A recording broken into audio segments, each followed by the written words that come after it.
All right. Good morning, everyone. This is Youngstown's Talk Channel. Joe and Kelin in the morning.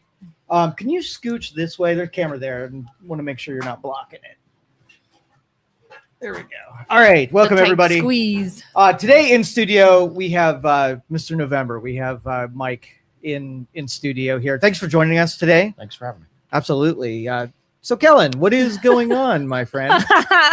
First of all, Yeah. I'm childish. Yeah. And all I can think is I want to tell people, not Mr. November in the calendar, right? No, Like, maybe that is. Maybe that's the reference. Is it like, Mr. November? The have you ever calendar? been like Mr. November? No. Because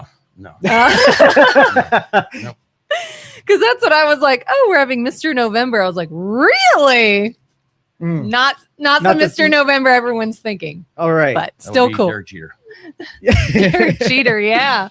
All right. So the SAVE Act, we made this prediction earlier in the week, or I did. I said there's no way in hell that the SAVE Act actually passes the Senate, and cloture is going to be on the docket here in the coming days. So both of you kind of know where everything's at with the SAVE Act. A little bit. Okay. It's going to require 60 senators to end debate, right? And I predict that there's no way in hell you're going to get 8 Democrats to sign off on cloture to pass this thing through. I think it's dead. What do you guys think? Not getting 60. If you're not getting one Democrat to sign off on it. Not a single one. No. I'm surprised they didn't filibuster it to begin with, but cloture it's a dead deal. Yeah, I mean, anything that requires them to pass, to push forward, that was ultimately brought by the other side will die if at all possible. If at all possible. Speaking of which, Yes. I saw somebody, they shared something about, I don't know if you guys know anything about this. It was a bill that Trump just said no to, that Democrats wanted. Oh, that would have started to pay TSA, I believe. Mm-hmm. Does anyone know why he said no? Because everyone's like, oh, okay, he's just not So wanting every to pay budget him. item is a leverage chip now. Yeah. In negotiation and the horse trading that goes for votes. They're using it to pressure. These are human beings that they're using as leverage chips to get what they want. And the Democrats have outright said that they are, one of the few things that they have because it's unpopular. The problem with the public is getting desensitized to holding human beings as leverage chips, and it's not as effective where there's no outrage. Like you're not a TSA agent. You're the one, not receiving a paycheck right now. So it's just like, it's just another one of these. So it's not effective. Yeah, it's either the military's not getting paid, or Right. TSA's not getting paid, or government workers aren't getting. It's never them. It's never them. But they could just be like, oh, we'll throw in this piece of bullshit and then this piece of, and then if they want to say no because it's bullcrap in there, then we'll just make them look like the bad guy for saying no. And that's kind of why I was wondering, like, what is it that was slid in there that he said no to? That way they could say he just doesn't want to pay people. Yeah, he doesn't want to pay them, so he could blame the Democrats, and the Democrats say that he's not paying them, so he can blame the Republicans, and it's that cycle that's dumb as could be. Round and That's round just how it we works. go. That's just how it works, though. Would you, if you're a politician and no one's going to just straight up vote for things, it's going to be trading one favor for another, would you be a straight up vote for on your conscience, or would you be part of that, taking those markers and making those trades and deals?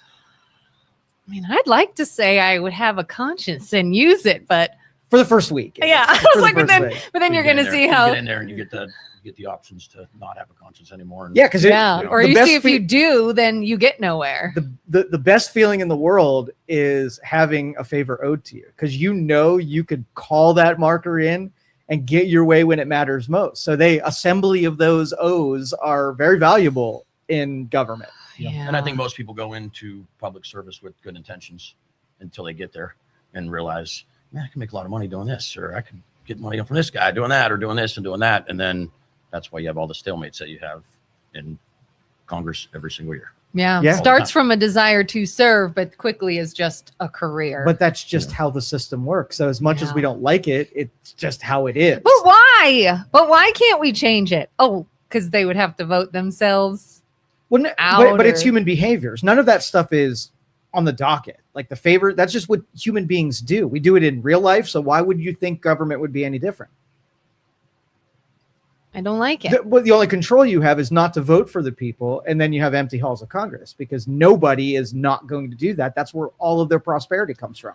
What's worse, an empty hall of Congress or full of people doing nothing? Well, the Democrats would argue that they are the linchpin for all of humanity. Without government, life ends.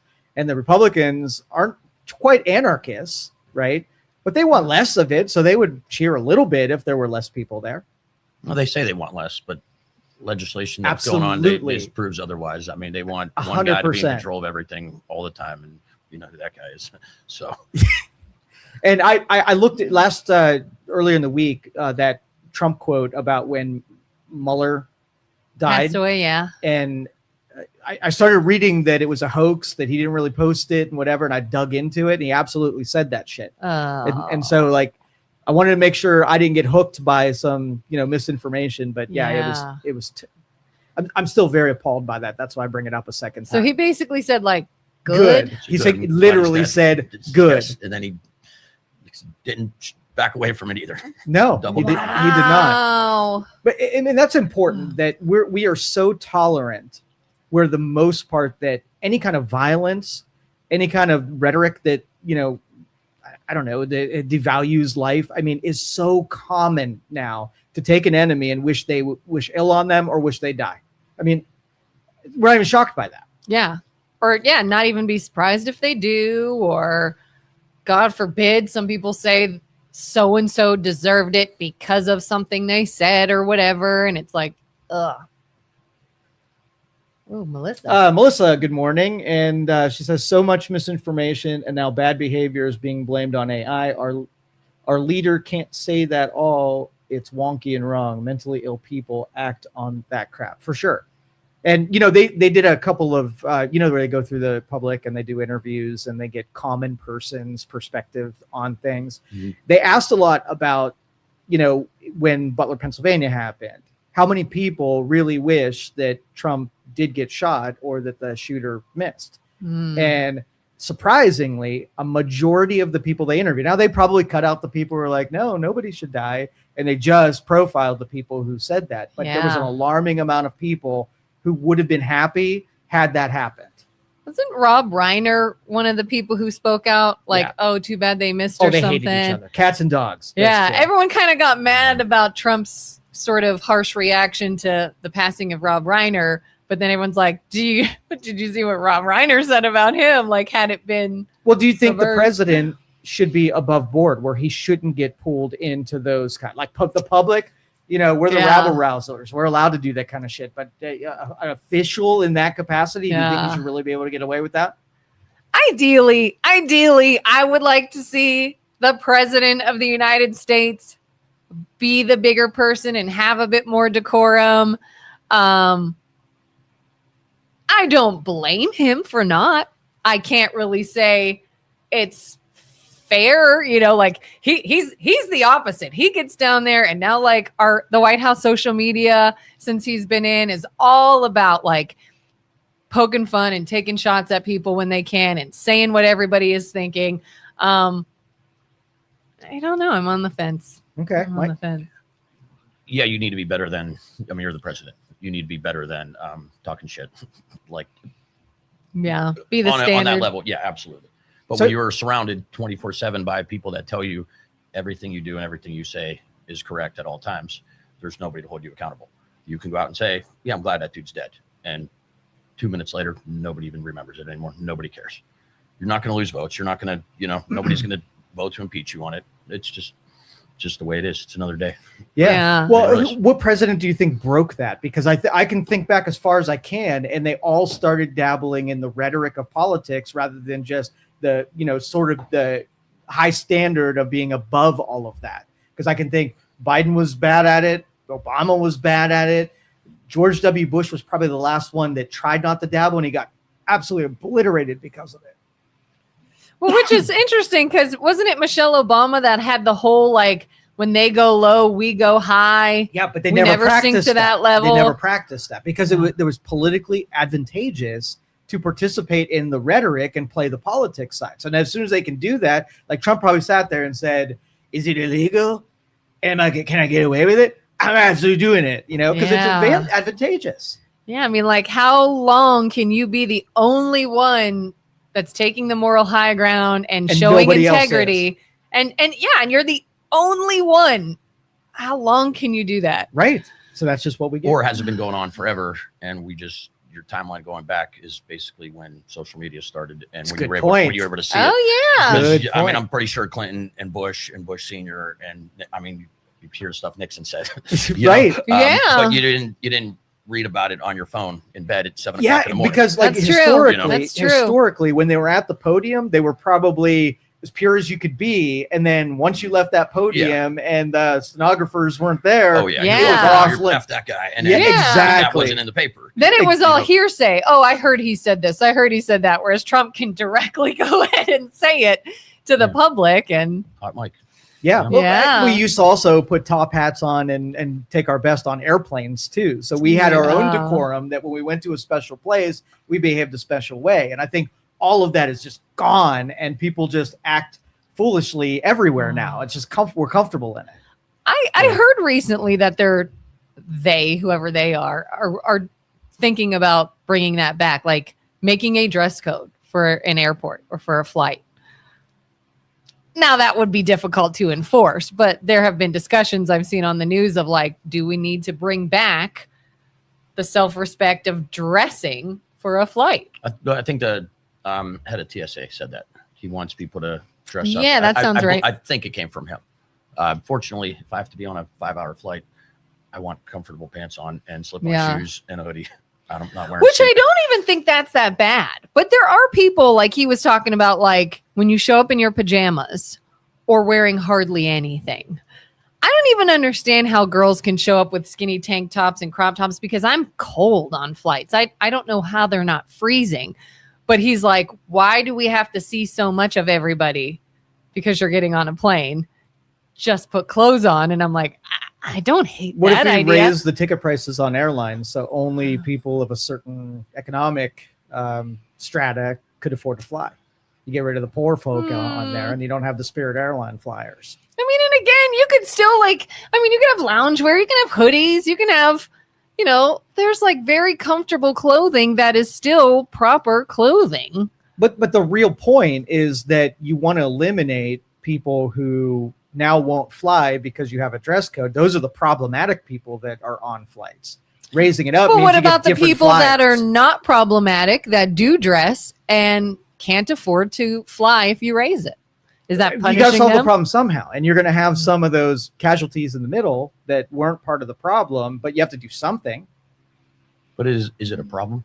Maybe We're it is solving a problem. What's the problem? Yeah, it's an annoyance. So Google Spirit Airlines and problems, and see what kind of problems happen on low fare airlines. What the people come in there and they cause problems, and they have fights, and they get the attendants involved, and they get kicked off planes and whatever. Like, if that kind of low standard person is on your flight, you want to make them not be on there. You have to do something. Dress code might do it. Background check might make it harder for them in some way not to take that flight. Yeah. You could also close all the Applebee's and hope people go to high-end restaurants too. Maybe. But again, it's just thought experiment on how to get rid of the problematic people. And if that's your real cause to, kind of force high standards on the public. Well, what would be easier, raising the prices and hoping the poorly dressed are weeded out, or just saying, nope, you can't come in here dressed like that? Might be easier. Turn them around at security or check-in or whatever. Can we go like tails and top hat though? I mean, if we're going to go there. That might be on a plane? Yeah, and the matter of speech can be, we can require Old English rather than regular English. Thank you for this flight. Exactly. Monocles everywhere. That would be fun. Done a ship-shape job flying this aircraft. We'll be there in a jolly good time. Meanwhile, Spirit Airlines will just serve Old English, and then you'll have more problems. Yeah. I mean, you'd probably have to then cut alcohol on planes, because it's like, should. I can't have you dressing like that and becoming intoxicated. Or instead of limiting alcohol, make it like top shelf bourbons, top shelf alcohol, and then the people who shouldn't be pounding mid-shelf wine. Yeah, exactly. Yeah, put it on the top shelf and just serve the best, and then people don't get hammered with cheap Fireball on there. They if you're gonna drink, you're gonna do it with some class. Sometimes people will say the name of alcohol or liquor, and I'm just like, what, Fireball?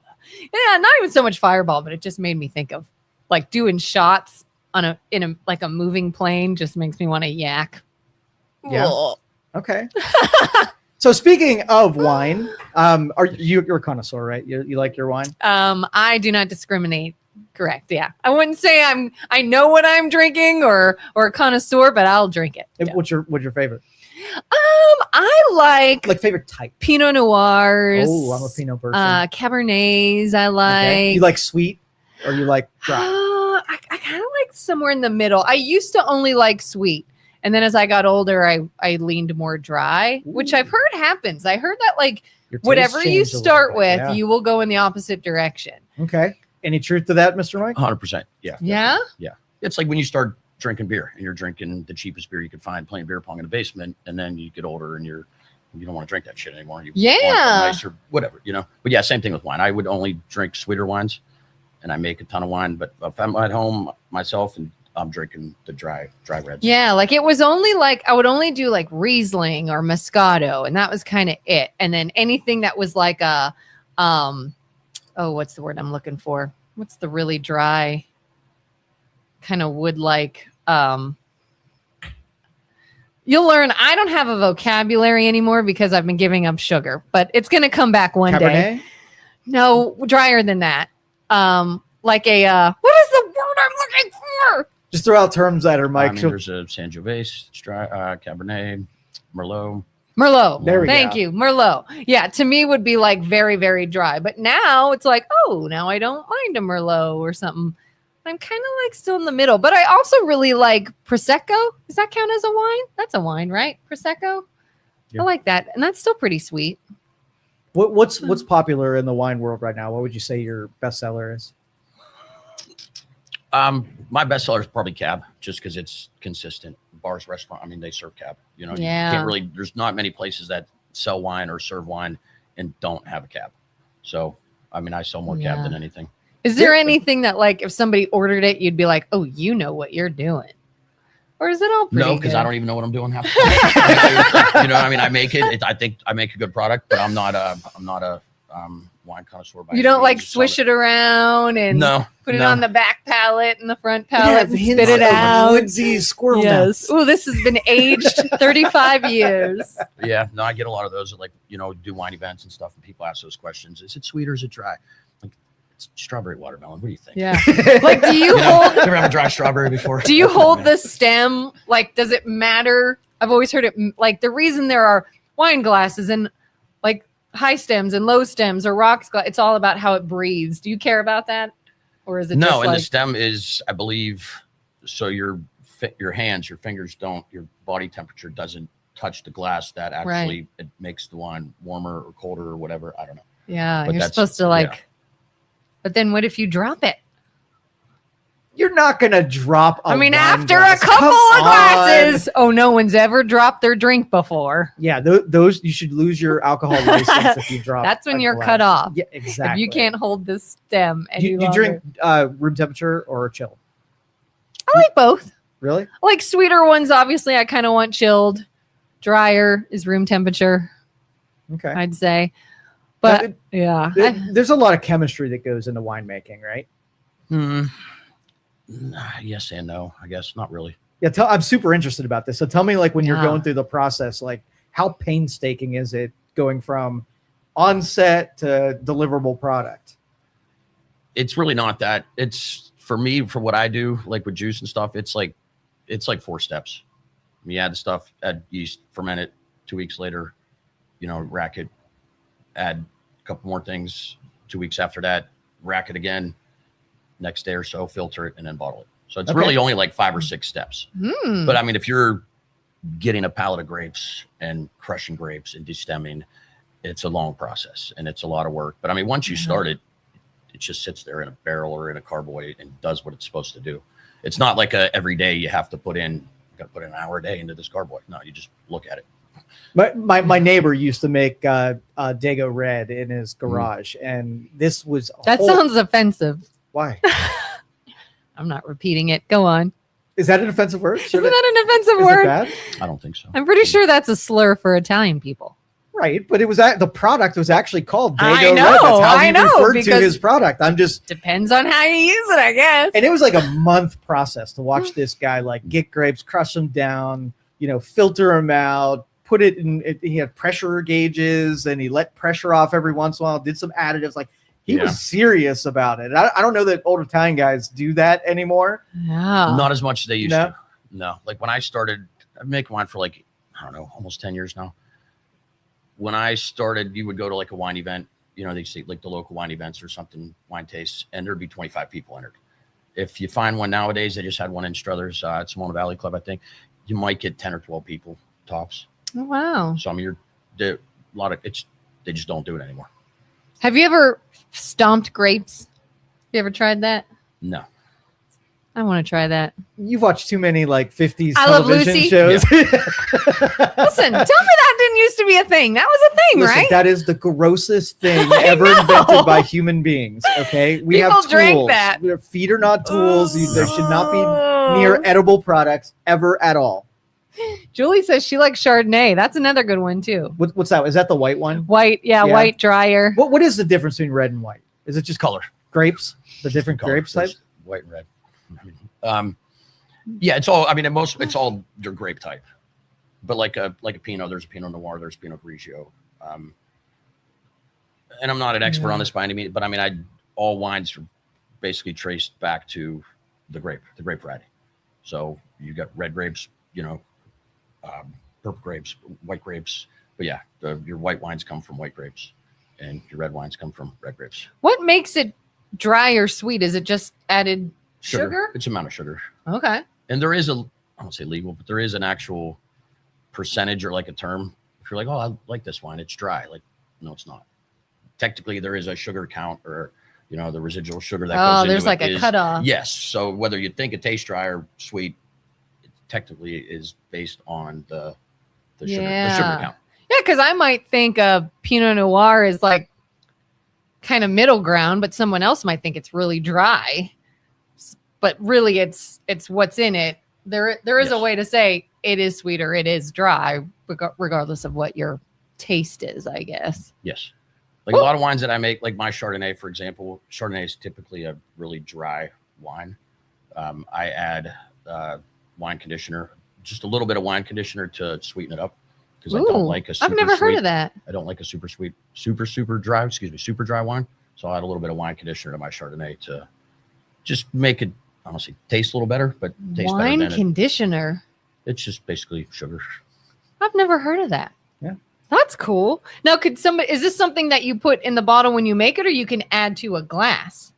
Like if someone's like, I really put it like in the this carboy flavor, before I bottle it, but yeah. I probably wouldn't recommend putting it in a glass. It's just like a syrup, like a sugar syrup. So Listen, someone's you're trying to get away from sugar, and now you're asking how you I'm can make yours curious. sweeter. I'm just curious. No. This is the addiction talking. If somebody said, "Oh, this is really, really dry, but I like the flavor," can you put something in it, keep the flavor, make it sweeter? Like, can you like at their Freaking table heroin sort of? I mean, you probably could. You could get those little squirt things you put in your drinks. Or would you say, grow up and drink a dry Yes, wine? do that. Pick a different flavor. Jeez. See, they all want you to just I'm change the asking recipe for for their people. taste when you offer 9,000 I just different said recipes. I'll drink anything. Yeah, see, I'm Kelin, saying, what if just so somebody entitled. is like, Freaking entitled.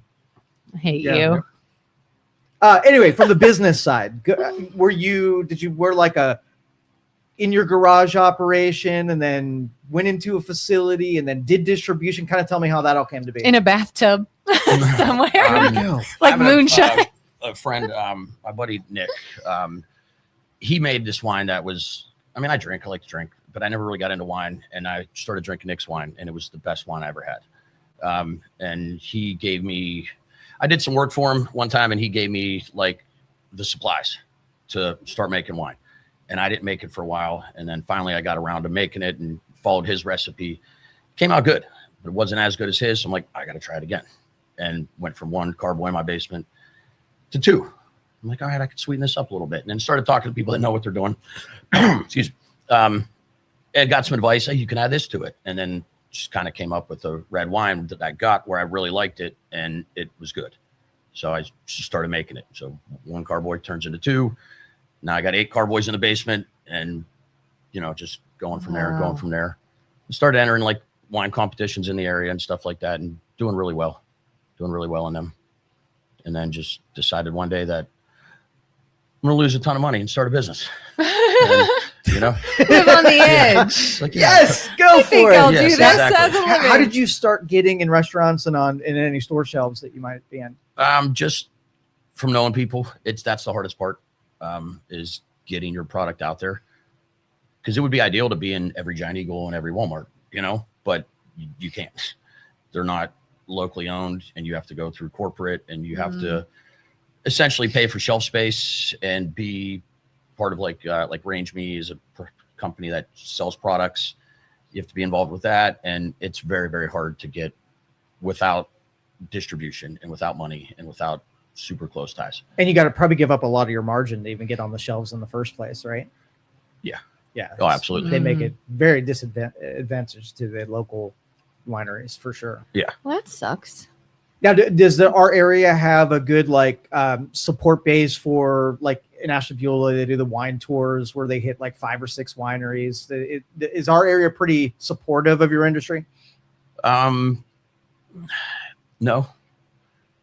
not in that sense. Well, the thing with what I do is I don't have a winery. Mhm. I'm a wine manufacturer. Right. So you can't come to like my winery and have a glass of wine and sit down and, go to the winery next door. Right. I have a building in Struthers where I manufacture wine. Got it. So I'm not part of that group per se of, hey, let's hit up all the wineries, Right. Like I do the Columbiana Wine Fest, which is a great time out in Columbiana. They do it this year. It's in June 6th. And they pass out this little card where if you get your wine, if you go there throughout the year and you get your card stamped, you stamp the card. And when you come back next year, you get like a t-shirt or something. Well, I'm always on there, but you can't get your card stamped because I don't sell wine at a winery. Right. Yeah. So name some places, some restaurants or stores that, if any listeners out there want to give it a try, where are you at? Bogies. Okay. Over in Logo. Melvin's the best. When people say they support local, like bars and restaurants say they support local, Melvin's one of the few that actually mean it and does go out of his way to support local products. Eagle Grill in Hubbard, Eagle Grill and Tavern, Bill Santangelo, great guy. Is that the one by the golf course in Hubbard? It's on right when you get into Hubbard, on Main Street, I believe. It's like right when you're there to the right. I don't think it's by a golf course. But he supports local products and has done more for me probably than almost anybody in the wine business goes. He's great. Justin Homer from Casual Pint, which is no longer open. Yeah. Justin was a huge supporter of my product, local product. He's at Poorhouse now in Poland. You can get my wine there. Nice. Oh, that's not far from me. No, but a lot of places around here constantly talk about supporting local, and you'll find very few that actually do. Like support local is support me. That's kind of, I think, the mentality of a lot of places. I'll make some phone calls. I got a couple of bars, restaurants, and if you want to get in some of these more it's on the tail end of the Mahoning County side, going into Columbiana. I'll pitch your name and see if they'll carry a couple bottles for you. And I mean, I go around regularly to bars and restaurants and leave cards, leave information. I mean, I probably give out a couple hundred bottles a year, just stopping at places, talking to a bar manager. Here's 2-3 bottles of wine. Try it out. What do you think? My price is very comparable, probably better than most of the stuff they're selling anyway. Are they good at getting back to you, like trying it and giving any feedback? No, never. So you just won't even hear from them? Yeah, for the most part. Oh. Yeah. Do you know Michael Alberini by chance? I know who he is. Yeah. All right. In the front of his store, he is a big wine connoisseur, and he stocks the front part with all the repped brands that are there, but he has some, local flavors in there as well. He'd be a good one to connect you into the bar restaurants that buy, because a lot of those sourcing come from the same spots. And if you can get into that channel, that would open up a bunch of stuff for you. And I mean, I self-distribute, which is tough because you can't just go to like Heidelberg or Tri-County and fill out an order form and get my product delivered to you. And a lot of it as far as businesses go, is my fault for not putting 100% in all the time and not having a sales team or a, like an actual salesperson to. I was gonna say, how big is your team, or is it just you right now? Okay. My buddy Rob helps me out with a lot, like as far as bottling, and we get together. He helps me out with a lot of that. But as far as the business and the operation, it's just me. Yeah, business is hard. It's tough, isn't it? Yeah. I mean, I have a full-time job, so this is kind of like a side gig. Like after it started out as a side gig, and it's just turned into what it is now. And hopefully it'll grow. How long have you been doing this? I know you said 10 years sort of total, but like with Mr. November and trying to get it out there. Legally, I've been selling wine for when I got my license and all the legal work done, almost 2 years. Okay. Yeah. I think the first sale I ever had was to the VFW in Struthers. And that was nice. Like last August, maybe. I'm part of the VFW in Springfield. Mm-hmm. Could ask them.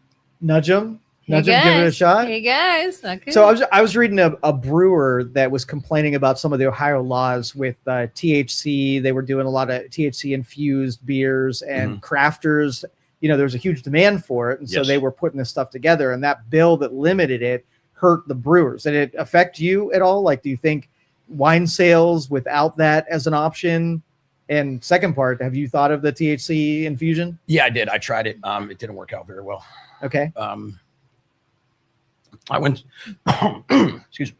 I went to a place down in Struthers, and I think I might spend like $200 and bought like THC concentrate and stuff like that. And I don't know anything about that shit. I don't mess with it, whatever. But and I tried making wine and blending wine and infusing wine with it. And when I drank it, it did absolutely nothing for me.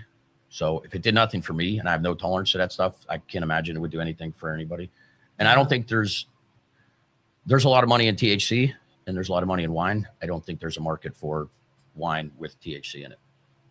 It would be too costly for something that either you want THC or you want wine, or just do your THC and drink wine while you're doing it, or, whatever. Yeah. It'd almost just be like a marketing gimmick. I feel like kind of like now they're putting protein in everything. Like Starbucks has protein coffee. And I think just the idea of that is marketing, selling it because everyone's like, ooh, protein, good. So I feel like people are going to hear THC infused alcohol and think, oh, extra buzz. And really it's like, Well, I was at Penguin City, right? And they had a cart that had beer that was infused with THC. And the line for the regular beer, was about 50% of what the THC beer was. Now I drank one and just to see what it was like. And there was a little bit of like mouth buzz, but I'm like you, I didn't know any different. It tastes like beer and that's it. And so the extra money that I spent on it, I would have been way better just to buy the regular beer that I already knew that I liked. Yeah. I just can't see the financial thing of, all right, if it costs X amount of money to make 6 gallons of wine and I put $100 worth of THC into it and it does nothing for me, what can you sell that for to recoup your money? Or you could buy a $10 bottle of wine that makes you feel this way, or a $20 bottle of wine that makes you feel the exact same way, but it says THC on the label. Yeah. But if it doubles sales, then a little trickery, a little gimmickry, go for it. Yeah, exactly. THC on all my wines. Plus THC, nobody will ever know anyway. Marketing, little sticker on every one of them. What affects the alcohol content? Is it how long? Like some bottles of wine, it'll say, I don't know, like 8% alcohol by volume, and then I'll see some that's like 14. What's the difference there? Is it just how long it ferments, or like? Yeah, I mean it's just the alcohol percentage. Yeah, but you could have, like, for example, I have some of my like fruit wines typically would ferment at like 6-7%, but I'll put like corn sugar in them so the yeast turns. I mean, yeast basically making alcohol is yeast turning sugar into alcohol. Yeah. So I would add sugar to up the percentage to 10. Okay. So here are 2 recommendations I'm going to give to you. So number 1, start writing on your bottle. Don't write THC because you probably get in trouble for that. But write TLC. People don't read anyway, and you can pull. I put TLC in every bottle, and then the dummies out there. And instead of a hemp leaf, put like an aloe vera plant. Yes, totally work. You'll be able to pull that off. TLC aloe. And they're like, "Oh, I'm gonna get high." Yeah, red light special. I could call it. The red light special. 100%. Featuring TLC. Absolutely. No. Yeah. Second is Bottles you and really probably got to chase do. waterfalls. You got to really do the I love Mr. it. November calendar. I think that's going to be a big selling marketing tool. 12 months. Every one of them just November. Just November. Yeah, Your that's it. November calendar. Yep. Have you maybe in a fireman's suit with some suspenders, bare chest. Yeah. Like, you want to pull that off? Market at just do the month, just one sheet. Yeah. I mean, You need a can calendar, even just one mark piece of it. paper that says November. Market Here, I got the one for 26, 27, 28, already ready. Take Just the one piece of THC paper. wine and sell it at TLC. November Rain, and then everybody thinks, "Ooh, Mr. November. see a light show while you're buzzed from Oh, I Mr. like November it. at November Rain." Little cart, put it out in the middle Just of November hire rain. us. Just Look at hire that. us. I'm Yeah. always looking to expand. So you know, We'll work for use a wine. sales team. All right. So what else is happening in the world that we should talk about? We had national politics. Anything happening local? Either of you know of anything you want to talk about? I usually give you first Local. strike at it, and I took the Save Act and started off with it. So anything in pop culture? Because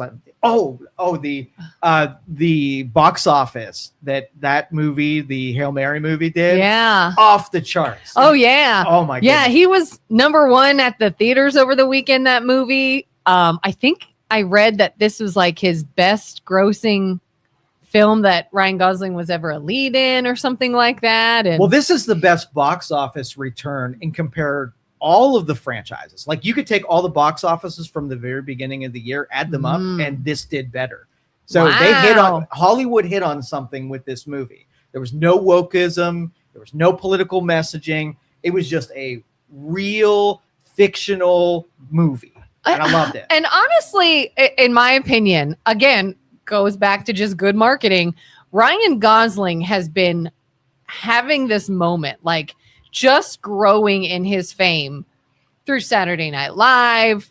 I think it started with Barbie and how everybody thought he was hilarious in Barbie. And then he did all these skits about it. Then he's been on SNL multiple times, couple of good movies, but he's just been so in the public eye as this kind of funny, great guy. So I think his movie was going to do good just Listen, because he was in it. You are a skewed fangirl. The movie with any other actor would have been done just the same. It had nothing. I mean, he did a good job, but it was more about the movie, not about your crush. I disagree. I'm telling disagree. you, you put somebody else in Do there. you think Ryan anybody? Reynolds, be the same thing. Oh, 100%. Ryan Reynolds. See, another fan. Yeah. Well, Yeah. he's basically the same guy. Yeah, So, right. But that's the whole Carbon point. copy, It's exactly. a good marketed actor. I think you took a no name and you put him in that movie. I don't think it would have done as well. Maybe not a no name, but it wasn't because it was Gosling. It could have been any I think You it know, was. any quirky, I think it typical- was because it was Gosling. No, Now the movie disagree. itself could stand on its own and can do well, but getting butts in the seats and getting people to go see it and know that it's good, that was Gosling. I'm No, telling you. no way. I think so. no. Put in James Woods. Yeah, James Wood could have pulled that off. I mean, A lot of what was the Armageddon guy? Bruce Willis. Yeah, he could have pulled poor that. Bruce Willis. I know. That's a shame watching that go down. He and just had a happen. birthday, I think. Yeah, but I wanted to point that out because we had such a decade of god awful movies that were terrible to watch, pummeled you in the face with politics, and you just got one pure that comes along and does really well. So I hope that primes the Hollywood machine to produce more of that going just like forward. feel good. Yes. Less heavy. And it was PG-13. Why the hell was it PG-13? What in that? I didn't Like that see could, it. I think that Consider. could have very easily been a PG. Was there swearing? I can't think of anything. Nothing stood out. Any like sexual innuendos? No, nothing like that. any Violence? THC? No. Did- No Did they THC get in high in that the movie. No. All right. Did they get drunk? Yes, he got drunk. There was Oh, alcohol in it. Alcohol. Yeah, There he you found go. a couple bags of vodka, and he wasn't like it wasn't overt, But it was knew it would making be- light of drinking. but he drank a drink. So okay, there you go. There's your PG-13. reason for PG-13. Yeah. Now, you think that does justice to a movie where if it's PG-13, then you get the kid audience and you get the adult audience, and if it was PG, some of the adults will be like, this is just a kids movie. I'm not going to see Probably. it. Yeah, definitely. So that was a safe rating kind of thing. Yeah, safe bet. How do you feel when they have kids' movies that have obvious adult humor? Like Do you appreciate that when they're like, I know a grown up has to sit through this, so we better throw him a bone and give him something if it to is chuckle subtle at? as hell, yes. If you got some splaining to do, right, and Yeah. it's too obvious, then yeah, I don't think that's right. Hmm. But even in cartoons, they do that all the time. Like even the animated Yeah. movies, they'll throw one in for the parents, and I'll be like, I appreciate that. I know you have no idea what they just said. Are you guys into Moana? Do you have Nope. kids? I have a 6-year-old. Yeah. Okay. Have you seen Moana? No. So Moana is probably one of my favorite Disney movies. I like it. I love the music. They just released the trailer now for the live action Moana. Have you seen that trailer? Mm. I don't know how I feel about Why? this. Why? So why The Rock resistance? is in it, which I'm like, okay, obviously. So you playing No, he plays Maui. That's probably I why. knew where this is But going that would have anyway. made it more interesting. So, and in the original Moana, The Rock voices Maui, the demigod. Mhm. So in the live action, he's playing Maui Makes as a sense. person, except he's aged. He's older now, and his face doesn't match the body. Like they gave him this demigod, strong, young, tatted up body, and then you see this slender, older Dwayne Johnson face. Mhm. And I just don't think it flows. I don't think it looks right. According to the trailer, I'm not loving the acting ability of the girl playing Moana. Maybe it's better in the movie. I don't know. A Is that trailer is a Jason Momoa? snippet.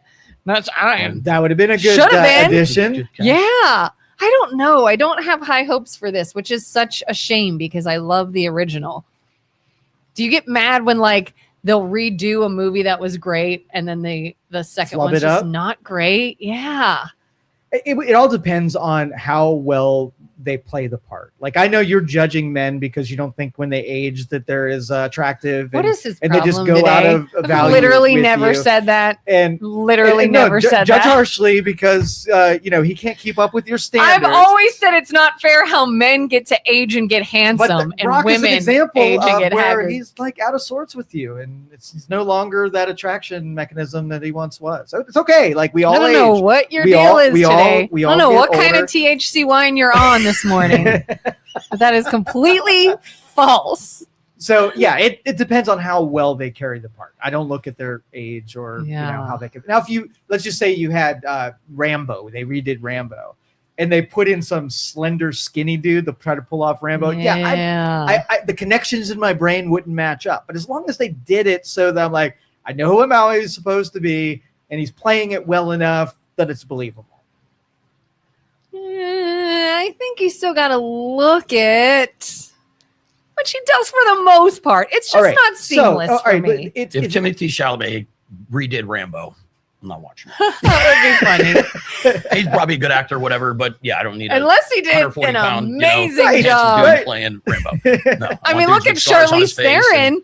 Charlize Theron is gorgeous, but was in Monster. Like, maybe you could pull it off if they're an amazing actor. I That's what don't see say. that happening. I would but- appreciate that more, but it's good that Hollywood. I would expect like in Snow White that they take a character and they want to be all political, so they change so many attributes about the character for political reasons. That's annoying as shit. To me. Yeah. At least they're paying homage to the story, and they're not getting hung up that they want a Black, Asian, transgender, lesbian, right, to play the part for obvious reasons. Yeah. So as long as that era's gone, I'm cool with any inconsistencies with character flow between novel or animated and real. So that's just my perspective. There's probably one movie I can say where the sequel was even better than the first one, and that's Kill Bill. You guys think so? That's the same movie though. Just two parts. It's not wrong. Yeah, it's it's technically the sequel because it came out at a different time. but it's a that's like continuation of. Yeah. And I liked the first one, and I liked the next one even more. And Yeah, but if that's I so stop, like, rare. The Green Mile after an hour and a half, and then watch it a month later, I'd be like, dude, Green Mile 2 is way better than Green Mile 1. Same movie. Same movie. Now, did they stretch the I know, acts it's a out little- that's a over little the far-fetched, two, but- or were there 3 act segments on both movies? I can't remember. Like, there's very long time since I watched it. Do you think they separated it? Or Of did they Kill have, like, there's Bill? like there's like 2 or 3 acts in each Kill Bill, I believe. Okay, But all right. they're So they two went full, completely separate movies, but it's still the same. I guess the same. Yeah, Same movie. that's an interesting one because they broke a lot of the molds by playing that Yeah. out the way that they did. So that's an anomaly in itself. Yeah. That was so good. That was so good. Elle the girl with the eye patch in Kill Bill. I was her for Halloween one year. Were you? Yep. Mhm. Such a good movie. And my fear with Hail Mary, Pai Mei is my hero. Yep. my fear with Hail Mary is that they're going to put a sequel. And what the hell would you do with that movie with a sequel? Like, you saw it, right? I did not see Not it. see it yet? No, and I pay Yeah. attention to movies. I watch a lot of them. I'm not familiar much with Hail Mary at all. Like, I think I just heard about it like a week ago. It just came out. Came out last week. Yeah. So the thing is, like, when you exit a movie that was really good, but really they already answered all the questions, you don't have any more curiosities about it, then you're like, when you do a sequel, it feels forced because they're continuing a story that was already finished. Yeah. Yeah. But this one, I have a lot of questions, and I want filled in on more of the storyline that they couldn't fit in a 2-hour freaking movie. Was it based on a book? Isn't there a book? It is. Yeah. Okay, Yeah. so- I Did actually they have a totally sequel to the could. book? Is there another book, or is it just? Well, I Don't know. just Don't read know. last night, actually, the author is working on another book, but he said it's not a sequel. It's a totally different story. And I guess they said, well, would you do a sequel? Would you tie up some loose ends? And he's just like, I don't know. He says it would have to be really good. And profitable. And yeah, he just doesn't know yet if he could Now, think of something really good. Do you guys like movies that you almost have to see the first one for the second one to make sense? Or do you like the ones that are kind of standalone where if you watch the second one, you don't even really care about the first one?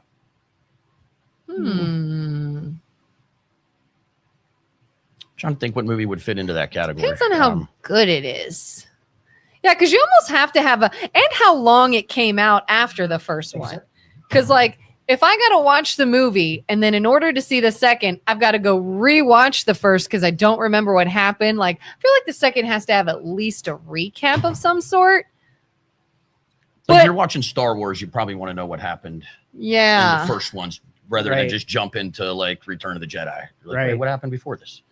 Yeah. But like the Saw movies, like I couldn't make Dun, it make dun, sense dun, without dun, seeing the ones right in a series. Yeah. It's profound if you know the whole storyline, and it took like 15 years for all of them to come out. And when a new one comes out, I go rewatch all of them up to that point. But that's like a month investment. So you're not from- going to watch like Fast and Furious 13 without watching the Right, first 12. exactly. See, now those are movies where you Yeah. could probably just hop in it and watch any one of them, and you don't need maybe a little bit of backstory helps, but you probably don't need to watch all 12 of them or 13 of them to get. Yeah, to the like point could where- you watch Kill Bill Volume 2 without ever seeing Kill Bill Volume 1? It would annoy me that I'm on volume 2 and I didn't read 1. I wouldn't be able to. I would have It held would- it myself would be- accountable. It would be different. Yeah. It would be different. You may not be totally lost, but it wouldn't be as It would still be effective, I good, don't but you think. wouldn't get the whole gist of the movie. Yeah, because you it would. is the same movie. You wouldn't be as like into it or invested in it. Well, I even see series on Netflix and some of the streaming services where, like, Black Mirror is a good example, where it's a series, but every story is told in totality with everyone. It starts over again, so you can Mm. jump in and watch one episode. You don't need to know anything that came before that. I think viewers like that because when you're binge watching, you have to watch them in series and you have to make it to the freaking end. Yeah. Well, an example would be, which I don't know much about it, but I hear the show Peaky Blinders is Okay. great. Oh, I've heard good things too. I've never watched it, but they just came out with a movie. I believe it's called The Immortal Man. And my friend told me it's incredible, but you should probably watch Peaky Blinders before you watch the movie. I don't want to watch a 7 series, Yeah. 7 series Right. worth of TV It's to starting watch to a feel movie. like a So pyramid if I watch scheme. that movie, do I need to know what happened Yeah. in those Have however many hundred this. episodes? But buy all of these first, and then you can get to this. Oh, that is the business model. That is Yeah. the absolute business model. Yeah, especially now with streaming services like, I mean, The Chosen did the same thing. The Chosen is a show, but the finale are like movies. And so it's like, well, you got to pay for the streaming service. Then you got to get a movie ticket and go to the theater. I see what's happening here. As Epiphany. like cable is going by the wayside and everybody's streaming. They're like, well, what are we going to do? Ooh, let's make them spend more money and follow these steps if they want to keep seeing what's going on. Have you noticed that movies have been getting longer? It's not the 90-minute Hey, movie kinda, anymore. They're yeah. over 2 hours for some of these things. And as our attention spans shrink, how the hell are they pulling that off? Like, Yeah. even podcasts, Joe Rogan goes 3 hours sometimes. And the conventional wisdom is you got to get in and out in 10 minutes or everybody will tune you out. Well, what's funny is I've heard it's either very short or long. The in between doesn't work. which is so weird. Because I've now been my brain is so warped by the stupid reels and short form video. My brother sends me a lot of reels and stuff on Instagram, and I'll start watching it. And if I see that it's like a minute, I don't got time for that. This is too long. Mhm. Like it's got to be quick or very interesting, or I'm just like, and I'm done. I don't got all day to watch this. Yeah. Like, what does that say about us or what we're being conditioned for? Yeah. But yeah, like, I mean, Wicked sort of had some controversy there. Being the shittiest movie that's ever produced. Yeah. Yeah. That was it. But I remember thinking, Is like, it a bad movie? I've heard it's like terrible. great, but I I never think watched terrible. it. I don't know why They just came out everybody with another said it one, was right? great. Is there Yeah. a second one or I've heard the second one is better. I gave the first one a chance and I just didn't see the appeal. I don't know what everybody thinks was so great about it. And I gave it an honest try, but I watched it at home because, like you said, I'm like 2 hours and something. You know how many times like I'll have to pee during this movie and I got to leave the theater and I will then miss something. So I might as well watch it at don't know why it home. wasn't appealing to you.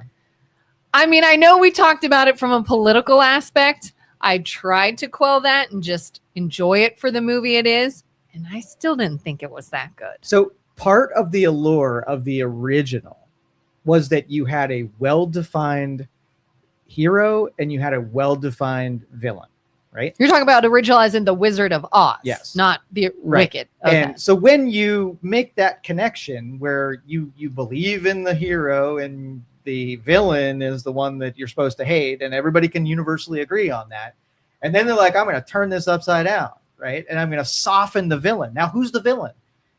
I mean, is it just the wizard is the villain now, and that's the only villain? Well, how is that different from going back? Like, you could say Two-Face is a villain in Batman, but Mhm. Harvey Dent was a good guy and became bad. So if you tell the story of Harvey Dent, aren't you doing the same thing? Absolutely. Yeah, that's it. But now if they are like, let's just say they did Godfather, right? We know who we Sopranos. We love the villain for the reasons that we do, but they don't like take him out of villainry, right? And make him into sort of a hero on it. Then let him be a villain because we need the bad guy. Yes, and it's fine to root for the bad guy, but it's to make the bad guy into something like what, Godfather 9. Here's him planting a raised garden, like softening and making him. No, he needs to do bloodshed and he needs to, go after his enemies. That's what we love about that character. Even if we like him for some attributes, that's important. But I don't know, it just ruined it for me. Oh, we've had a bunch of comments. Shrek has a ton of sexual innuendos. It does. It does. I always like Godfather 2 more than 1, but yes, part 2s usually aren't as good. And I feel the best sequels are completely new stories. The best example I could think of would be The Shining and Dr. Sleep. I don't even think I know The Shining had a sequel. The Shining has a sequel? Does? Or is Shining and Dr. Sleep the same? I don't know what Dr. Sleep is. Jimmy Single is better than Jimmy Deuce, by the way. I don't know either of them. Jimmy Deuce. What? Ken Horvath, shout out car culture. That was a callback. Missed it. I don't get it. I don't get it. I'm lost. Who did you think about The Shining? Have you guys seen The Shining? Love The Shining. I've been, for some reason, getting served a lot of content on The Shining and how Stephen King, who wrote the book, hated the movie. Thought they were way off base with the movie. He said it was like cold or dark or something, and it wasn't supposed to be that, or I don't even know. Yeah, go read Stephen King's Twitter feed for a little while, and then your opinion of him. He's a guy that wrote some really good works, right? And in doing so, he destroyed his actual brain. Okay, so now we have a version of Stephen King that's just a captured, miserable. I wish he would do more cocaine and become more of an alcoholic, because that version of him was actually good, imaginative, and skilled. I mean, how many people do we know kind of lose their mind with their art? It's funny. I was watching Big Bang Theory last night, and they referenced Tesla. Did they? And how he went crazy and fell in love with a pigeon and all this. And I mean, people say Heath Ledger sort of went over the edge when he was playing Joker. So is there like a good level of madness that you kind of seep into while you're creating? You have to flirt with it. And, as age takes over, you give into it eventually and you lose your grasp on reality. Well, you're probably not going to get to that level of creativity in music, or especially music, without being kind of off to begin with. You know, Yeah. like, I mean, 100%. there's a reason why these guys kill themselves or drugs and stuff like that. I mean, Yeah. Tapping so- into stuff that But they can't let go. The Shining was amazing. Like Stephen King doesn't matter, even though he wrote the thing. see now The Shining, I never saw the movie until my first thing of The Shining was the miniseries on TV. I don't know if you ever watched that. Oh, I heard of it, but I never did see it. I watched that, and that's all I knew of The Shining when I was younger, and it was terrifying and scary. And then I didn't realize until later, like, oh, this is actually a movie that came out 30 years before the TV show. Yeah. But the TV show was great. I might have to go back and I've never find that. watched it. I It was It was never just saw like the two. TV It was show. like two parts. I don't know, maybe 2 hours one night, 2 hours the other night. So Oh, like a mini series, kind of. like Kill Bill, same movie. but Oh, just in different okay. parts. Now there was a preview when I watched Hail Mary this last weekend for the back rooms. I cannot wait to The see back rooms? Back rooms, yeah. What is that? You know anything about back room? No. Okay, I am not going to spoil any of it for you. This is definitely a Gen Z and younger thing, and it is. You're so hip. Oh, I know. Like, I'm trying not to be cringe. This is my anti-cringe movement, so I Yeah. say things that my kid doesn't go. Ah. Yeah. 6'7". 6'7". 6'7". But anyway, She back does that room. a lot. Yeah. And what are you gonna do? But back rooms is something I'm not going to even give you any premise. It's going to be a horror. It's going to be something that pushes on your brain a little bit. It's a little confusing, a little Backrooms. stupid if you judge it by what's out there storytelling wise. But it is profound. So check the previews out, and you will get nothing from the preview. Nothing.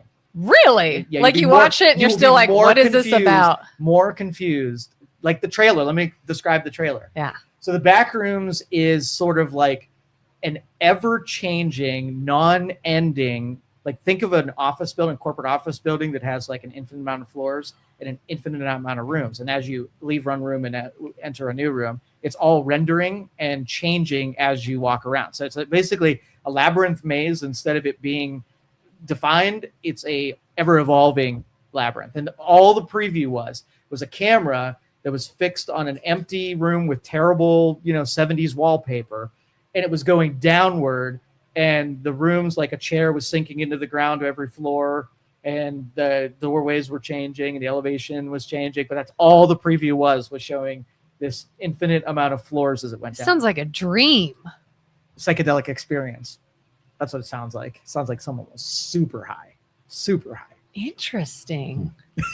I'll have to check it out. Do you like? I feel like I like movies that make you think and keep you guessing, but they do have to eventually make sense. I don't like it if I get to the end and it really just made no sense. Lost, the television show, the worst television show ever Oh, you see, I created. never watched that. Everybody was worst. into Lost. See, I disagree. Let's have it out. Finally, we disagree. Let's do this. Well, Lost, when I got into Lost, was season 3 was on. Like season 3 was airing, and guy at work was like, dude, you gotta watch Lost. I'm like, I don't want to watch that shit. And it just didn't seem like. Well, then season 3 finished, and he let me borrow season 1, 2, and 3 on DVD. And I'm like, my buddy Tim was staying with me at the time, so it was like a Sunday afternoon. I think football season was over. What do you want to do? Dude, let's watch this stupid show Matt told us about. We didn't leave the house for like 3 days. Just 14 hours of Lost, like every day. We'd come home from work, just watch Lost. And then when season 4 started, that's when I started watching it in real time. And that's probably when it got really bad, because season 5 and 6 were bad. Yeah, well, they hooked me, Ah. and then you could get hooked. You could tell that producer, writer, something changed, and they just started digging into mysterious things and never answered questions that us were like, I want to know what it is. This plays into the plot, I'm sure. And then they just let it go and never explain it whatsoever. Now, could that be hey, this show's really super popular, super successful. I know you had it wrapped up at this point, but if we could get 2 more seasons out of it, is that an option? You know what I mean? Stretched it, yeah. You're right. It just, and then at the end when Don't spoil it. Don't tell them. If you haven't watched Lost, All okay, right. spoiler warning. Okay, go ahead. but I've no, but heard I mean, like, about the you just ending. that are like, that's it. Like, Disappointment. Total disappointment. because you have these characters you fall in love with off and on through the first 4 seasons, and then season 6, it's was it like Mr. White or Mr. Black or Gray or whatever they are? Like, who the hell are these guys? Like, they weren't a part of this they weren't a part of the island. They weren't a part of anything for 5 years, and now they're the 2 whatever, you know. I didn't like the way it ended. Yeah. But the first 4 seasons, hooked. They're just amazing television. Well, some people even they didn't like the end of The Sopranos. Did you like the end? I love the end. I of never The watched The Sopranos. Sopranos. I Never love saw the end. Of I The never Sopranos. watched it. I didn't follow it when it was on, but I knew of it enough that I saw the very last episode when it aired, and I thought something happened to the TV. I went running to another room to turn it on, and someone's like, "No, was the it's end. not the TV." The song was playing, the ding of the Yeah, bell. I was like, "What?" No, So, all right. I'm now going back and watching The Sopranos. The end. Tell me, because you don't know, who came through the door, what happened. I don't In remember. your brain, did Tony get offed? That's what it implied to me. Again, I don't remember. I'm currently watching now, so I'll know, like, maybe now that I'm watching every episode consecutively. We'll and see. resume that conversation after you've come up again. Yeah. I want you to, everything almost leading up done. to that moment where there was strife in the family. There were people after Tony. He's sitting in with his family. They're having a discussion about the future, right? Yeah. The door opens, and I think Tony gets taken out. But That's what I thought they were implying, but nobody really there's knew. 1,000 different, like, leave it up to you. Well, Choose your own ending. interpretations. And if Yeah. I watch a show and if I invest 6 years in something, personally, I don't want to be left up to interpretation. And if Kinda wanna 10, be like, 10 years Oh, later, yeah. if we're still talking about it, they did their job. Do you know, Very true. I'm almost embarrassed to admit this, because we've watched Boondock Saints like hundreds of times. I just this week, like days ago, realized that the beginning of Boondock Saints is the end, and the whole movie is a flashback. I never noticed that. Seriously? I never noticed that when they're like, "Oh, I do believe Monsignor finally got the point." I was like, Oh, okay. Conversation I didn't know no, about. my husband's like, "Oh yeah, my friend and I always say that, he finally gets it. They're the Saints now. They're doing what they're doing." And then they flash back at how they got there. And I'm like, oh my God. And I Googled it and I was like, Missed it. I was today years old. I did not realize the whole movie was a flashback. Mm-hmm. It's I gotta rewatch embarrassing. that one. It's been a while. Yeah. I watch it every St. Patrick's Day. Boondock Saints. It's so good. And I've never seen the sequel. That one has a sequel. And I've never watched it because I'm like, I love the first one so much. And if the second one is terrible, I'm just going to be annoyed. If I remember, the second one's good. Is it? It's been a while, but I don't think it's not as good per se, but it's good. Maybe Another thing give I it a hate try. about series especially is when they have protected characters that they're fearful of offing, like The Walking Dead, for instance, right? It's a violent movie where everybody dies. Your percentage of dying in that day is like 90%. But yet these core characters always escape because the fans love them so much. They would disregard the show if their favorite character. Yeah. So then it's like not an authentic representation of the zombie apocalypse if you know that they can't kill off him. Yeah. Like my daughter got real into Hunger Games for a while, and I realized Katniss is only alive because she gets incredibly lucky. There's a lot of movies and stuff where the hero is not so much just really savvy and strong and brave or whatever. They just get lucky. Someone's about to kill him and somebody else takes him out. Yep. It's like another funny thing Big Bang Theory pointed out in one of their episodes is in Indiana Jones, and is it The Last Crusade or Raiders of the Lost Ark maybe? Indiana Jones is completely pointless in the movie. Had Indiana Jones not done anything, stayed home that day, wouldn't have affected the movie whatsoever. The Germans still would have got the Ark, they still would have opened it, and they would have all died. And Indiana Jones played no part in that. And I was like, oh my God, they're right. Yeah, but Raiders of the Lost Ark was out before Indiana Jones. I think And it I was think kinda it's like the Indiana Jones was the character, I think, from Raiders of the Lost Ark that started because I think the next one was Temple of Doom. Is it The Last Crusade where they have the Ark and they open it and all the German guys like melt and die? Or That's is Raiders that of the Lost Raiders Ark. Yeah. Okay, then that's Yeah. the one they were talking about. That Indiana Jones was pointless in that movie. He did not need to be in it. He didn't affect the storyline in any way, shape, or form. And I'm like, oh my God, they were right. If you think about it. I mean, there are so many people that love that movie, and you're talking. It's shit up there about on the it. lists of like when you talk like IMDb list of 100 greatest movies of all time or whatever. It's up It's like there. in the top 10 on a lot of them. Yeah. I mean, it's, I don't know what. I mean, I watched it years. I don't remember much about it. But It's still good, but it's true. Take his character away, and everybody else in that movie did their thing. Yeah. Now, can you guys watch the old ones like Gone with the Wind, Les Mis, any of those musicals, or no desire to. no? No. I've not seen them, so I guess I don't. And I don't have Like, anything seen none against of them? musicals. I've seen bits and pieces of Gone with the Wind. I've never watched it the whole way through, and I've never seen Les Mis. Okay. I know, is that a shame? Uncultured. I swine. know, but I've watched Moulin Rouge about 1,000 times. Yeah, they had to flavor it up with the music and compositions. Like, now, do you think those older ones, Gone with the Wind and Les Mis, do you think they are iconic, and do you think they carry or acknowledge for the weight they carry? Even if you won't watch it or don't like it, do you think it still represents the best production? At the time. For the probably, time, probably. yeah. I can see for the time. Like, isn't again, I've never seen the whole thing, but doesn't Gone with the Wind like sort of talk a lot about history of that time period Yeah. and things like that? So I've heard good things. I know I should watch it. I've never really seen it.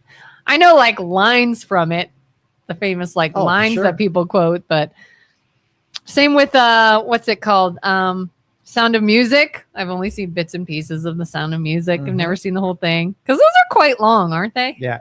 Every Yeah. year I watch one of those and see if I have a renewed appreciation for it. And I never do. I mean, I know that I've seen them. I probably, unless forced, I wouldn't watch them again because now I kind of Yeah. know them, and I don't get anything. They're very emotional in all of them. And they packed it full of that. That's just not, I'm just Do not, you get emotional when do you not watch get it? emotional. What movie or show or book has ever made you emotional? Greatest Showman. Really? Oh, I get fired up. I get ready to I conquer could the see world. that because he's like an entrepreneur spirit, and I'm Yes. gonna just put my all in. And Is Yes. that Hugh Jackman? Yeah. I never saw it. oh, it's You got have to. really good songs, really good soundtrack. And another one is Astronaut Farmer. That is like one of my top What is favorite that? movies. Billy Bob Thornton. It's a guy on his farmhouse builds a rocket, and he's gonna fly his own rocket. And NASA and the FAA try to shut him down, and he just has this dream to build and fly his own rocket. It's the best movie. Elon And- Musk's backstory, basically. Yeah, exactly. Ah, I Started on see a it farm. now. Yeah. Yeah, So you're into that, like anybody that has that sort of big dream or goal, and they 100%. work towards it, and they. 100%. Like American Gangster. I don't think did. I see that. You probably have it. What was it? 90s or late 90s? Is that the one with Sir. He Jennifer starts- Lawrence? No, it's when he starts selling heroin. He gets this big dream to, and he becomes a heroin dealer. I'm thinking of the wrong movie. Yeah, I'm thinking of- I watched American Gangster. Is it a He lot had a plan. like? He had a dream. You know, Now just to I'm picturing the get movie everybody addicted to Blow. blue I magic. think. Yeah, Yep. because Frank Lucas. Blow isn't Blow about heroin? Not No, heroin. that was about That was marijuana, about or drugs in general. George cocaine Young and does stuff, I Marijuana, thought. I think. What about Scarface? As an emotional flick? No. Just as like everybody knows, like Scarface is this classic film. I mean, it was all right. Scarface was good. I think Carlito's Way was better than Scarface.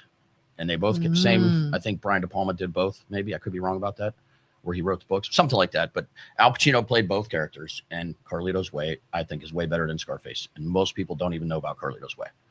Yeah, I Just don't think I've Scarface, heard of Scarface. it, but I don't think I've ever seen it. And I really like mafia type movies or crime movies. Like Oh, American History X. Yeah.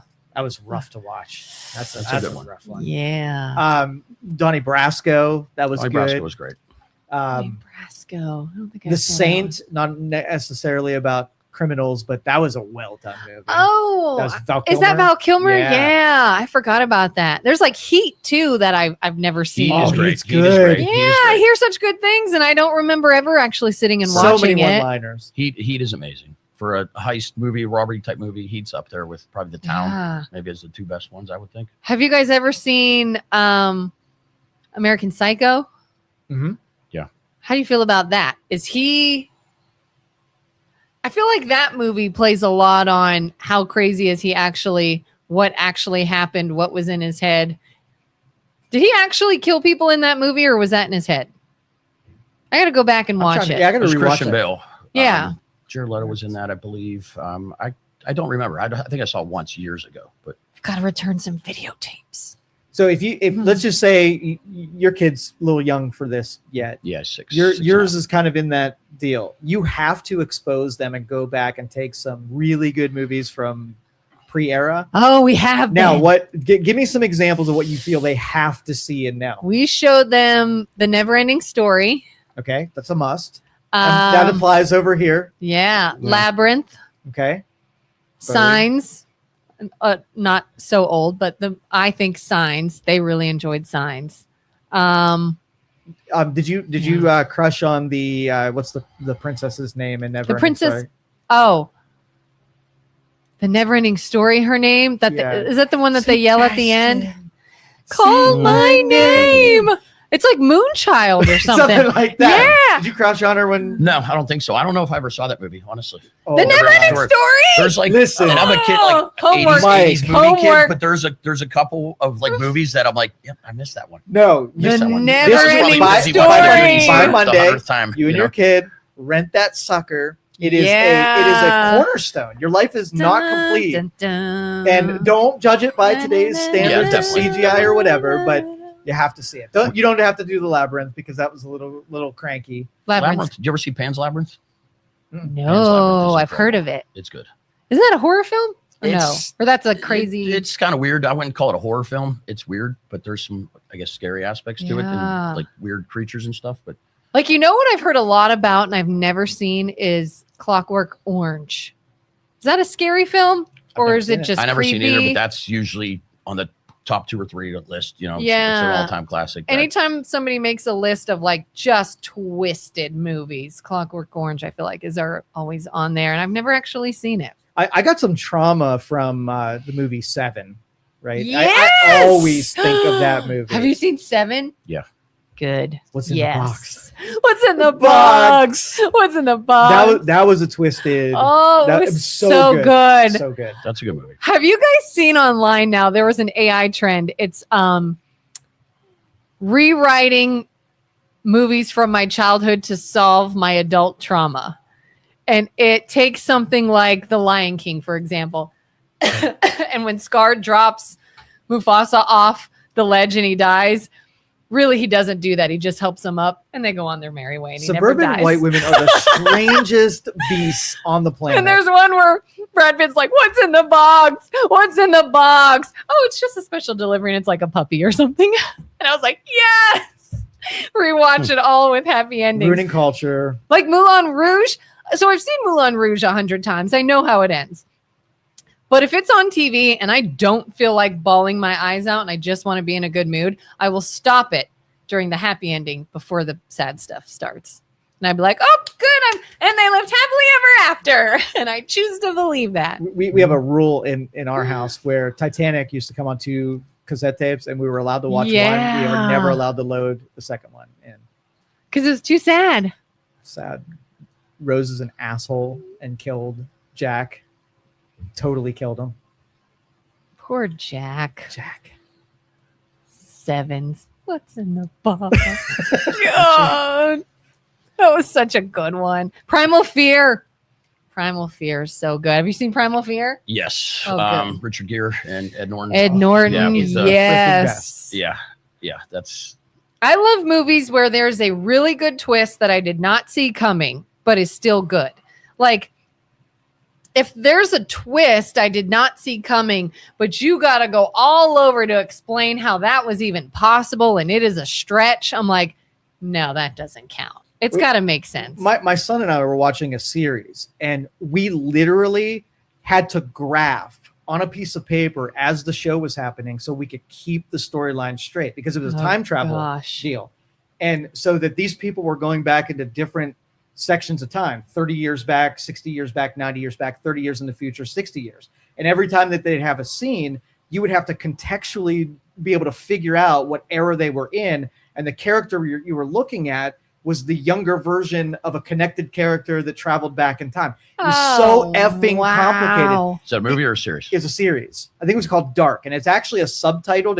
It's what language was it in? Oh man, and it's foreign. And it's foreign, so you had to read the words and diagram. It was almost like an escape room because you had so much to do to follow the storyline. It was so incumbent on you. It was fun because he and I got to do it together. But normal readers it was in German, by the way. It was in German. I think it was called Dark. Yeah, see, I love the Knives Out movies.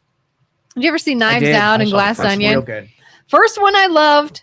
Second one pretty good too. Third one was one of those.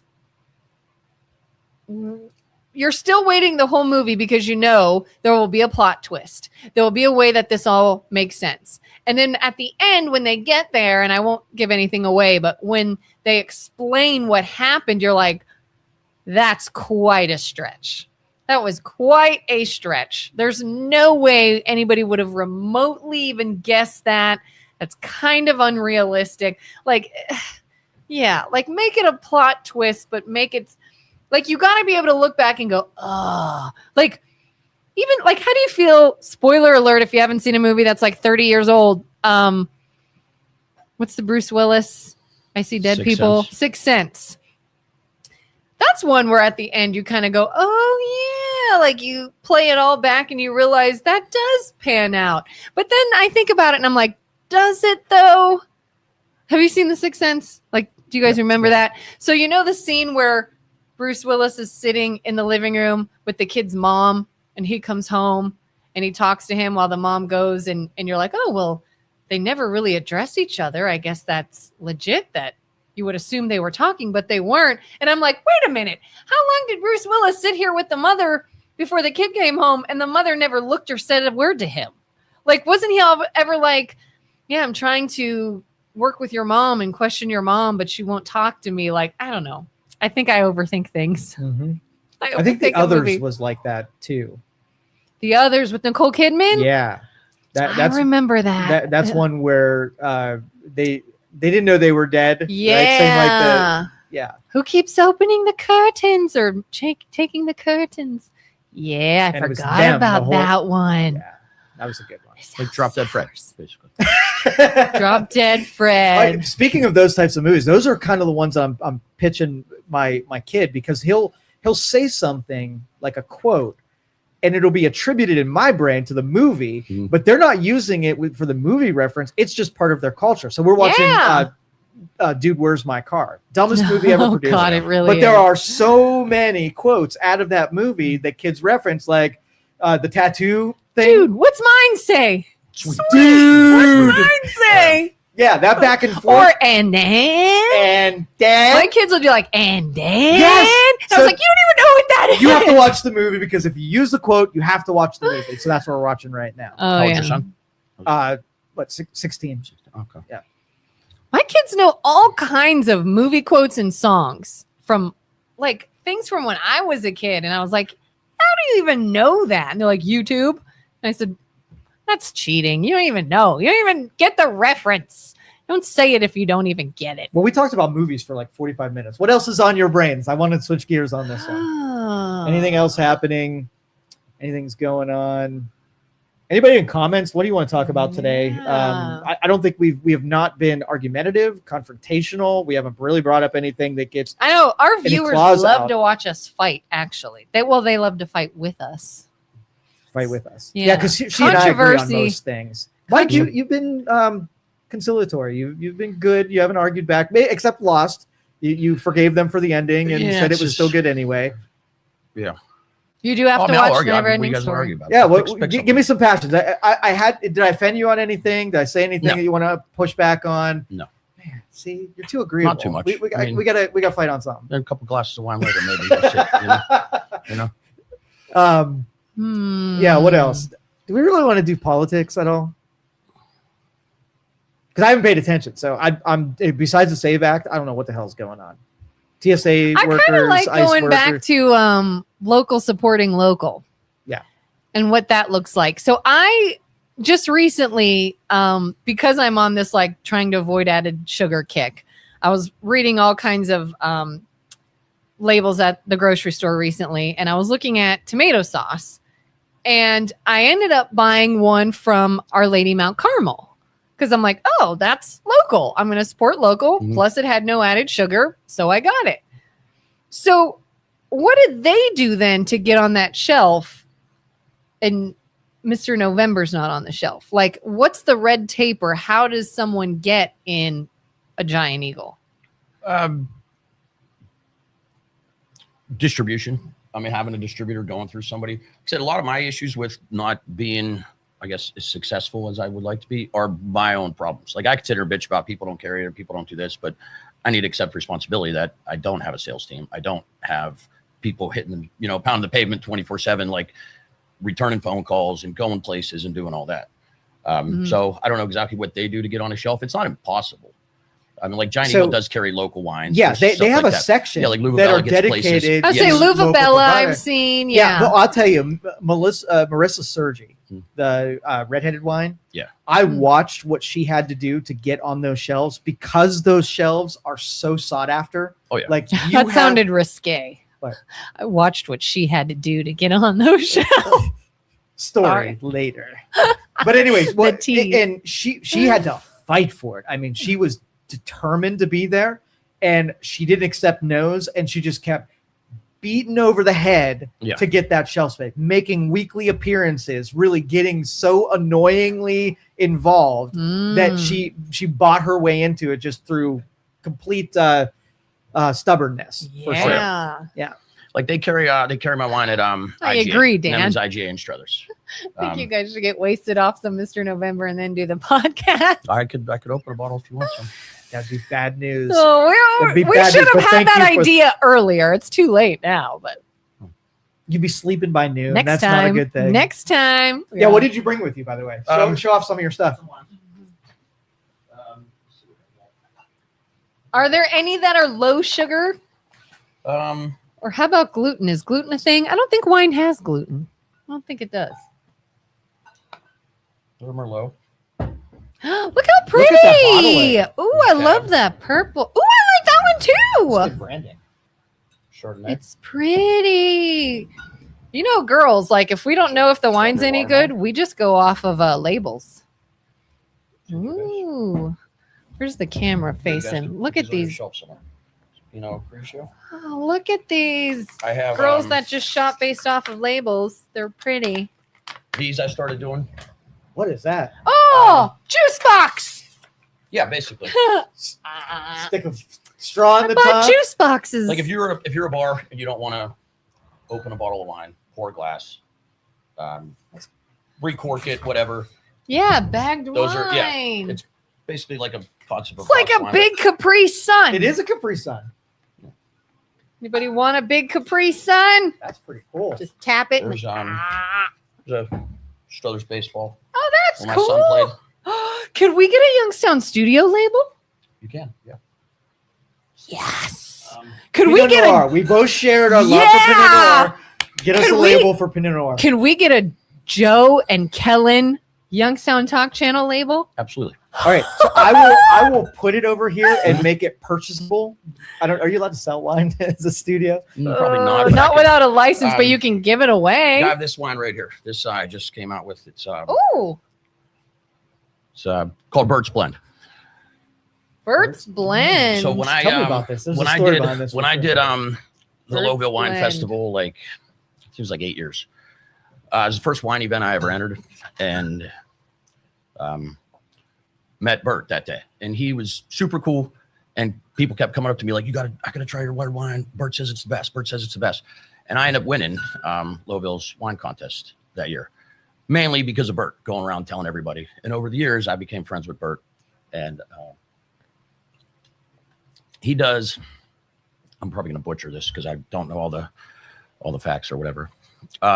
St. Baldrick's Foundation every year. They do the Shave Youngstown. Yeah. He's involved in that through Ashland's Alliance, and they raise money for kids with cancer and stuff. I think he's commented on our show before. Probably. Talking about St. Baldrick's. Okay. Now I know who you're talking about. Stuff. So I texted him like 2 weeks ago. I said, hey, I got some wine for the Shave Youngstown. I'm going to donate a case of wine. And he came to pick it up, and I showed him that label. He's like, what's this? to honor him. He's like, what's this? I'm like, oh, congratulations, Bert. You have your own wine.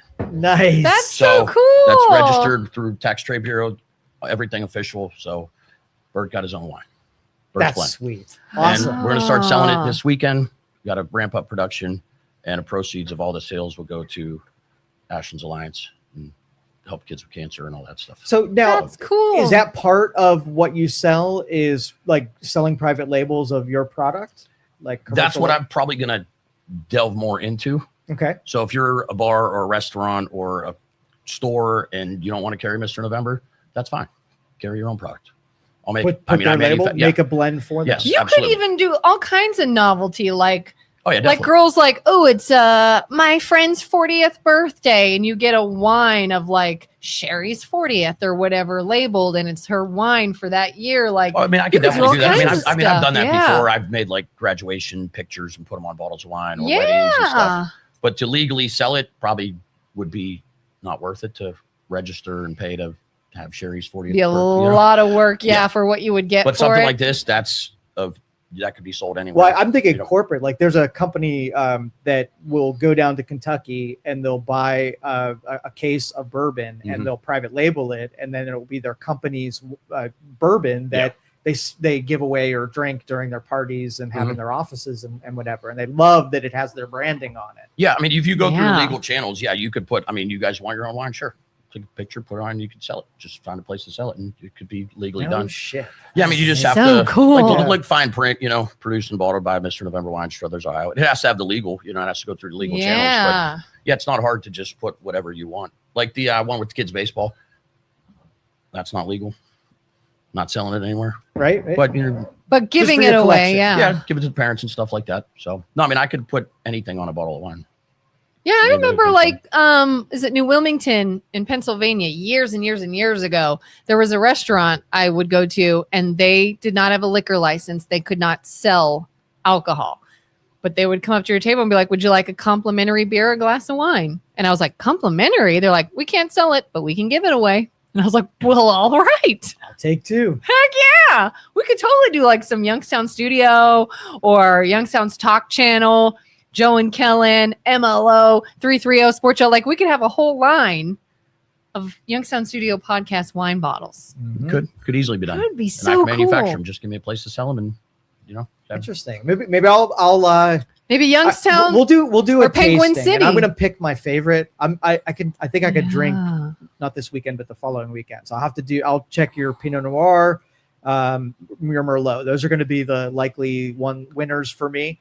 And we'll get a couple of them. What's your batches like? What's worth it for you to get minimum wise? As far as production, how like many- if we label a dozen of them, like what's worth it while so it's worth your effort. It all depends. I mean, I'll do it just to do it. You know what I mean? I could. It's not a. Okay. So yeah, no. If you want a label, give me a picture. Give Yeah, me something. sweet. Go through. Pick whatever kind you want. So and- BJ, get him a label, and so we cool. can make a couple of these, and then we'll see if we can get it use our samples to talk to some of my friends, give some samples away, and yeah, no, see if yeah, we can get you on definitely. a You shelf. could. Yeah, you want your picture on a bottle of wine? I'll do the Yeah. legwork and. Comment Joe Danyi, comment tech here brilliant, if you would purchase a Youngstown Studio bottle of wine. because that'd be a great way to support us is buy our wine. Yeah. We Your don't last wholesale- name is what? Danyi. Danyi. Danyi Red instead of Dago Red, since Dago's a slur, so you get Danyi It's Red. not a slur. She says it I is. know. I don't believe her. I'm pretty sure it's Listen, not a it's good not word. I don't think it's the best word, but I don't know any Italian people that get offended by Dago. No. I mean, if you especially said WAP, yeah, maybe that's a little different. it's but one of those Yeah. things where I was referring to something that nobody would be offended. It's Dago Red. I wasn't being callous. I wasn't making fun of anything. And speaking of which, because we've talked on this show before about words and bad words and words you can't say, and like almost how we get censored all the time. Like you can't say that. I was listening to, we were talking about Kid Rock, and funny enough, I heard a Kid Rock song on the radio, and it was Cowboy, where he says, cuss like a sailor, drink like a Mick. And it's not edited out. Well, that's kind of a slur for Irish. It's not a nice word, but it wasn't edited out. But the next for word of the next line of that sure. song is something radio edit. For sure. So he's actually Right. referencing how it There should are have been edited. other words that they are like, oh, you can't call somebody that, and they will edit it. So, And I was like, where's all right. the line? So I'm Hungarian, right? Yeah. I'm a hunky, right? That's Yeah. what we refer. Now, should I be insulted by a hunky? Should a Chinese be insulted by a chink? Should a Irish be is it Mick, right? Yeah. Like, which ones are insulting and which ones just slang to talk about an ethnic group? I'm never offended if they say, hey, you're a hard-headed hunky, right? Not meant to be complimentary. I knew And I'm somebody like, yep, you nailed it. years ago, a good friend of mine's brother went by the nickname Cracker. Like introduced as that, owned that as the name. And I was like, isn't that like a offensive term? But like some offensive terms you cannot say. And then others are Which like, ones? but that's okay. Which one? You know, I feel like there's one. Is there a bad one that There's a nobody pretty bad says? one. There's a pretty bad one you can't reference say. it by a letter it starts with? And it's in songs all the time. Well, on that Cowboy, the album that Cowboy's on, Kid Rock has a song, Black Chick, White Guy, and he uses the N-word in it. And nobody's ever called him out on it or nobody ever said anything. I mean, 20 years ago when that album came out, but yeah, he uses the N-word in a song there. Yeah, we do gymnastics around offensive things, and it's crazy. Yeah, I mean, like why is it offensive in one context, but it's not in another context? And calling this person that is too offensive, but calling this person that, nobody cares. yeah, right. Mm. And some of them are, I would say them right now, and I can't think of a single person who would even call me on it because it's just part of lexicon, part of our normal flow. Yeah. And another one's like WAP, like Jap, which is Jap. No, I wouldn't get offended by Jap. Actually, I feel like, did that used to Jip, be wrong? Jip or Jap. I don't know. One of them are. Oh, one begins with a G. You can't say. G. It sounds like nukes. Gook. Yeah. And That's a bad one? I think so. Gook? I'm pretty sure that- that's a slur. Is that like Vietnam era? Is that a Because in the World War movie II? Gran Torino, Mhm. they use that word. And And they it's use a lot of words in that movie. yeah. Yeah. That's They're not another. fearful of word That's use, that is another for good sure. one. By You ever the see way, Clerks too? Yes. One of Yes. the funniest movies ever made. Yeah. And they'd go over the part of what's offensive. Yeah. And I mean, yeah.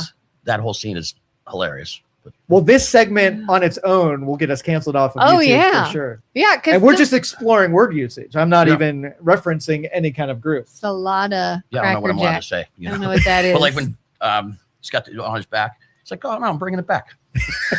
Yeah. Clerks I 2 is knew a great. girl- Clerks 2 is a great movie. When I was working down south, I met someone who was British, and we were chatting one day, and she's like, "Oh, what'd you do for dinner last night?" She's like, "Oh, I went out for chinky," and I said, "What?" She's like, "Yeah, I went and got some chink food," and I said, "You mean like Chinese food?" And she goes, "Yeah," and I said, "I don't think you can say that," and she's like, "What? Why not?" She had no idea. She's like, "I As just she thought should. that's None what of us they should know call the that. food." Yeah, and I was like, "I'm pretty sure that's not a good word." I said, "Don't ever use that word in front of a Chinese person." And she had no idea. She had no idea that would have been offensive. So, I mean, do people get a free pass if they use a word and they didn't know it was offensive? I blame the person that's being offended. Words don't hurt you. Like, was she referring into it in an insulting way? It was in a So- a lovey way. It If was you called me a cute hard-headed way. hunky, right? Yeah. I would laugh at you. Like, I would laugh with you that, yeah, I'm pretty hard-headed because Hungarians are usually stubborn and hard-headed like I am. And I'd be like, you're a stupid hunky, right? Then I'd be like, which one I offended? The stupid part or the hunky part? Yeah. It'd be the stupid part. And if you just said, you're stupid, I would be insulted in the same way because that is literally the insult part of what you're saying, not the hunky part. See, if you're a Chinese person and you like got offended by what, chink, Yeah. I don't think they would be offended as long as you hurried up and bought. Hurry up and what? Hurried up and bought. But yeah, Hurry up and buy. exchange the money and they're fine with Yeah, it. that's all they care about. All Hurry right. up and buy. You heard that from I forget what movie is it? Hurry up and buy. Hurry up and buy. Everything's Not 10 in minutes. today's parlance. Look at the Tourette's guy. Yeah, we're so overly sensitive to that. I think since George Carlin stopped desensitizing us to the word usage and lecturing us on how to talk about sanity. How about then we have to get apparently you have a Kid Rock story. Yeah, it's Danny. Yeah, he's How about the It's gonna be good, I feel. did you hear about the woman who got fired from HGTV for the N-word that I believe she said completely accidentally. Did you see this? Mm-mm. So this was maybe a month ago or several weeks back. She was doing some sort of home makeover something. She was working on something. And she went to just say any rhyming word. She said booger. And she's like, booger. And just to roll off the tongue like booger wooger or silly willy or something, she just went to say drivel, but said the N word because it rhymed. And he got fired. And she over goes, like instantly went like this. She goes, oh my God, why did I say that? You have to edit that out. You have to take that out. Well, somebody released that and she's been fired from HGTV. See, that's dumb. That's dumb. And now she's going around like, I am not a racist. I would never. I was just saying silly words. I just thought a silly sound would come out. Like, and I rewatched that video over and over. The moment that sound even left her mouth, she went, oh my, what did I just say? Like, in no way, shape, or form meant to say it, and certainly did not mean it in an offensive way, and lost her job and has been labeled a racist. That's stupid. Yeah, I couldn't believe that. I was like, what are we doing? What are we doing with language? Mm-hmm. So back to the story. Kid Rock. There's more to this. I want to make sure we get to it. No, there was a bunch of us went to see Kid Rock. I've been a Kid Rock fan forever. Like when people say, "Oh, I liked him before everybody," I'm probably that guy that did like him before everybody. So I mean, I've been a huge Kid Rock fan for a long time. There was like, I don't know, maybe like 20 of us. We went to Star Lake, Kid Rock. My buddy Frank drove, and he worked for Penn Power, so he drove up his van, and I had his work stuff in it. So I grabbed the neon vest that was in the back of his van and brought it in with me. Oh God! And after just drinking a lot, being on the lawn, I was like, screw this, I'm going on stage. And I did. I walked by probably 30 security guards. Everybody thought you were nobody official said a word to me. Nobody capacity, said a word. Yeah. I mean, in today's day and age, you talk about like, how did this guy get in, or how did this person, get past security? They probably had a neon vest on. Yeah. So I walked by like 20 security guards, and I'm just on the side of the stage, drinking my hand, pyro going off, and shit's crazy. I'm like, I'm going to go talk to Kid Rock. I just started walking towards stage, and then that's when I got snatched up by security. Oh, wow. So I didn't make it you that got far. very far. I didn't make it that far. Did you get kicked out or just off the stage? Oh, they kicked me out. Of the whole concert? Yeah. And that sucks. Yeah, I got arrested for criminal trespassing. You did? Yeah. You are a rebel. Wow. But a friend of mine went, and she was sitting like, I don't know, she was like sitting like real good seats. And she told me before, she's like, I'm going with my friend. I'll meet you out, around the corner or something, get our tickets so you could come sit with us and sit up close. And then she's like, I'm calling you. You're not answering your phone. And I look up and I see you standing on the side of the stage. And she's like, well, there's a dude that I was supposed to bring down these good seats. He's on stage. So worth it. It was cool. It was a good time. I mean, I got about as close as I'll probably ever get to the guy, Okay. So now what do you think of Kid Rock now versus when? I'll still go see the guy. He still puts on a great show. I don't necessarily agree with a lot of the stuff he does politically, but that's my opinion. I try not to let it interfere with like I like this dude. Your appreciation for his music. Yeah, definitely. Okay. So, I'll still listen to him, and I'm not going to cancel anybody because he likes a guy that I don't like or something like that. Yeah, beautiful. But, see more of that. What if More the of artist you like, He's though, just said, really good. if you don't agree with me, don't listen to my music? What would you do? Well, you guys talk. I'm going to go pee real quick. Because that happens a lot, too. Yeah, I guess it all depends on what you're trying to get out. If you're a musician and you're like, hey, vote for this guy or do this or do that, just do whatever, Yeah, like when Kid Rock, when he spoke out about, was it Bud Light that he got all mad at and was like shooting up Bud Light cans? You remember that when he went through that? Like, would you be the kind of person that was like, I'm not drinking Bud Light anymore either? Or you're like, no, because I like Bud Light and I drink Bud Light. But when I saw Kid Rock in Youngstown, that was like right in the middle of all that stuff. Yeah. And if you would have been walking around with a Bud Light in your hand, you would have probably got your ass beat.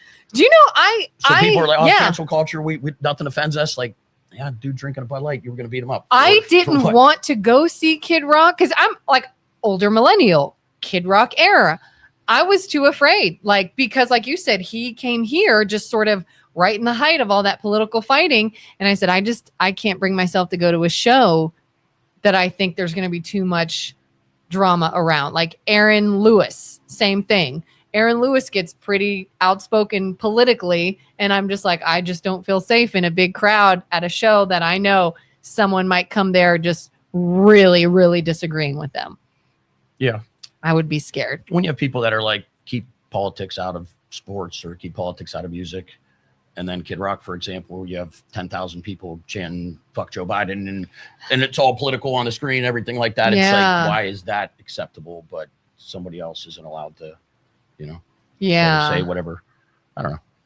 Do you know who do we have? Do we have some people coming to the amphitheater this year? I'm trying to think who I even heard is coming this year. BJ, do you know? Put it up on the screen if you know. I feel like they've got some people booked. I've not actually been to a show at the amphitheater yet because I wasn't living here when it first came about and got started. So I haven't been yet. Joe, do you know who, if anyone, is set to come to the Youngstown amphitheater this year? No, I didn't look at the schedule. They're doing. I haven't heard either. Is it at YSU or is it at the amphitheater though? They're doing 2 days, I think, for 2 country people. That does sound familiar. A country artist. And I just saw they've got a lineup already for the, used to be called the Rib Burn Off. What is it now? Like Ribs and Rock something Yes. at the mall. Yeah, that's kind of Charlie Crockett, Joe Bonamesa, and Government Mule. Oh, don't- yeah, I don't know probably nobody. We were talking I about, think they moved it to YSU maybe. The Youngstown. yeah. I think. When Kid Rock performed, I was too nervous to go because it was too political and I was scared of who might show up. I don't go There's to a track. Yeah. Jason Aldean, Travis Tritt, Eric Church. Yeah, that's the Y Live thing that they, Stanbaugh Stadium. because it got canceled. What last year maybe? Charlie Crockett. I don't know who Charlie Crockett is. Do you guys? Where's he coming? Amphitheater. All 30 right. Seconds to Mars. Where's 30 Seconds to Mars? They're coming to the amphitheater? Are they coming here? That would be pretty cool. Do you Yeah. guys like 30 Seconds to Mars? I'm a huge 36. Jared Leto? Yeah. Yeah, I think Yeah. they Ribs and Rock has a good lineup. Yeah. They always have the Clarks, and I do like the Clarks. Somebody will back out. Like I think Puddle of Mud and Yeah, that's what I saw. like last year was supposed to be Creed or Scott Stapp maybe solo, and then like 2 days before they were like, we can't get Scott Stapp, so we're gonna get Fuel instead. Oh, really? I didn't Yeah. know that happened. Yeah, I just saw like on the mall they were advertising the two big names. It's usually like a 90s. Oh, Trapped. Nice. Trapped, yeah, that was it. Puddle of Mud, Trapped, the Clarks. I was watching The Pit the other day, and they opening scene opened with a Clark song. I was like, you gotta have the Clark. Do you watch The Pit? I hear good things. I hear a lot of good things about it, but I'm I like it. I've been watching it. My daughter and I have been following it, and it's entertaining, but it's very woke. It really is. I keep telling Joe, like, I want him to see it just to watch his head explode. Won't do it. They won't do just, every single social issue there is, every single one, they call it out directly. It's not subtle. It's worked into the storyline. It's like, why don't you just talk into the camera and say how you feel about this social issue? It's so blatant. But other than that, and the only reason I don't like it is because it's so blatant. Like, I don't even mind if you want to address the social issue, but you're lecturing about it. So other than that, I like the show. Have you guys either of you seen Marshalls? The Yellowstone No, I've heard of spin-off? it, but I've not seen No. it. It's basically Casey from Yellowstone, and he becomes Yeah. a marshal. And I want to watch it, but Yellowstone started going off of that path too, and I bailed on Yellowstone. Did they? did. I still never did Eventually, I catch just the gave end. up on them. So And now they have Dutton Ranch is starting this summer, and Beth and Rip are back. Those characters Mhm. doing their own thing. Springback Walker, Texas Ranger. let's do. Well, we're Aw. can't now. Damn it! Damn it! Get Ryan Gosling to play him. He'll Right. bring it back. He'll Yeah. bring it back. And you will attribute the success of that show not on the original, but on Ryan Gosling. He is now Walker Texas Ranger. I just saw something that was like, did Chuck Norris die, or did the Grim Reaper retire and He just became the Oh, new there's Grim a Reaper or there's a something like million that. Jokes on that dude. He's the new Grim Reaper. Yep. There was a video he said where he's like, when I do push-ups, I'm not pushing myself up, I'm pushing the ground down. What about the Dune trilogy? Do you follow any of those? Watch any of those? I never did No. see any of There's those. I another think I one watched coming out. like when I was a kid, maybe Dune was out, and then I never saw any of the new ones. Yeah. No You know desire what to. else does very well, and I've never seen it, is Avatar. Like that film franchise made all kinds of money, and I still have never I seen saw the any of first it. two. I've never watched any of those. And Yeah. they made a spoof movie. They called it Pandora, and it's like a satire of making fun of the original. Really? Yeah, Well, my kid was like, "Hey, I want to go see the third, whatever it's called," and I was like, "Cool." And I just went. I saw, "Oh, it's available," and I bought it. Pandora.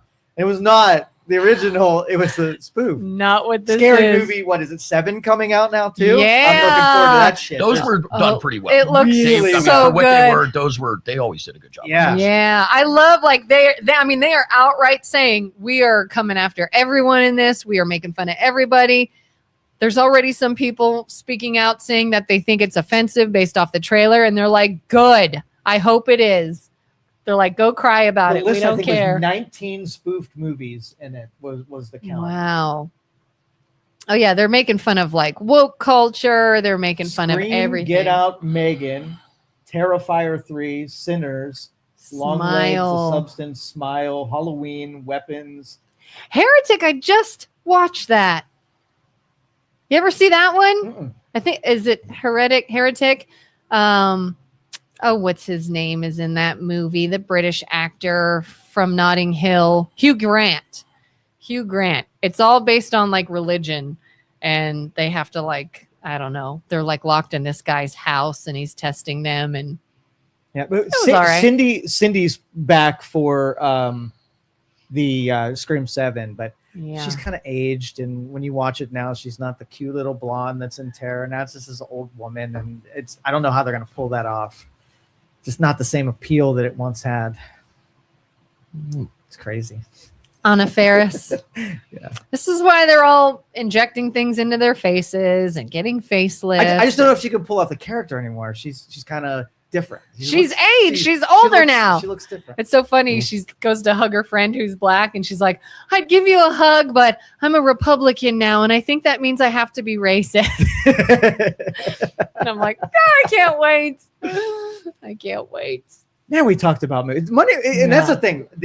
Movies, music, and food are all that topic that you can bring people of all persuasions together. Yeah. And so that's when the politicization, like I'm never going to eat a Republican pizza or a Democrat pizza, right? I like pizza, right? Pizza. But you're listening to a Democrat song or a Republican song or a woke movie or a MAGA movie, like that's where they go wrong. But people will try. Like people tried to separate each other with Chick-fil-A. And it was all like, does Yeah, but Chick-fil-A Chick-fil-A, support it's too gay good. people? And It's just too good to cancel. Yeah, There are it some things survived. that are too it's good to God's survive. chicken. Yeah. Jesus chicken. Jesus chicken. chicken. I mean, Yeah. Chick-fil-A and probably Michael Jackson. Yeah, they Too- escaped what normally good to would cancel. have been Yeah. a casualty for sure. There's a pizza story. One time I was at Casual Pint, just bullshitting, whatever. Talking to some random guy. He was from like the Nashville area. He had just moved up here, and we're just having some beers. First time I ever met the dude. And BS and he was ordering some food from there, and he's like, "Man, Justin, has great food," which he did. That place was awesome. And he's like, "I'm being up in Youngstown. The only thing I don't like about Youngstown, he's like, I can't find any good pizza in this area." Oh, And there's some girl no, sitting you like, didn't. There's like a girl sitting like 2 seats. Did he just say that? Other guy in the corner is like, what? And then for like the next 40 minutes, who's just being bombarded with amazing pizza places. yes. Probably like What do you you- like Papa John's? You know what little this- bitch? you know what this But area the only needs? thing about Youngstown, I can't find any good pizza in this You area. know what this area needs is an Italian restaurant. Yeah. When are we going to You get gotta one of bring those? an Italian one this way. It is funny when I moved back, or even because I lived down south in Georgia for almost 15 years. And every time I would come back to Youngstown, I would always say, there is a look to Youngstown people. There is a style. Like down south, women are very like sundresses and boots Gone and with the wind. stuff. Exactly. Gone with the wind. Kinda. And then you come here and everybody is long dark hair and dark clothes and dark nails. and dark. Like there is just like a Youngstown vibe and a style. To me, I like it. It's very like it's more chic and stylish, I think. And down south, I think it's just more floral, flowy, and casual, probably because it's hot as hell down there. But yeah, I always used to be like, if you want Italian, that's Youngstown. Italian, maybe in Greek. Mm-hmm. Now, Jimmy says, shout out to Nicolini's. And let me tell you this. So my wife counts our dating anniversary as a real anniversary. And today is our 33rd dating anniversary. Congrats. Thank you. And so that's a she big said, deal. I want to go to a place that we haven't been to in a little while. And I was like, cool. What do you want? Because I like everything. And she started naming them. She goes, Nicolini's. We haven't been there in forever. So Nicolini's is where we're going tonight for our 33rd dating anniversary. You know what sucks is being in this area and being gluten-free.